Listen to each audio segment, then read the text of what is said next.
ऐन दिवाळीच्या मुहूर्तावर एसटी कर्मचाऱ्यांनी आंदोलनाचा इशारा दिलाय। कर्मचाऱ्यांच्या प्रलंबित आर्थिक मागण्यांकडे शासनाने दुर्लक्ष केल्याचा आरोप आमदार गोपीचंद पडळकरांच्या संघटनेने केला।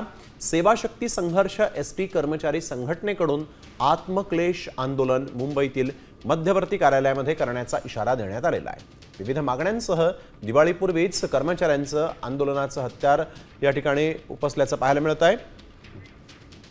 गणेश कवडे आमचे प्रतिनिधी आपल्या सोबत यावेळेस ऑनलाइन वरून जोडले गेलेले आहेत। गणेश, आपण बघतोय ऐन दिवाळीच्या मुहूर्तावरच एसटी कर्मचारी जे आहेत त्या आंदोलनाच्या पवित्र्यात असल्याचं कळत आहे, काय अधिक सांगाल?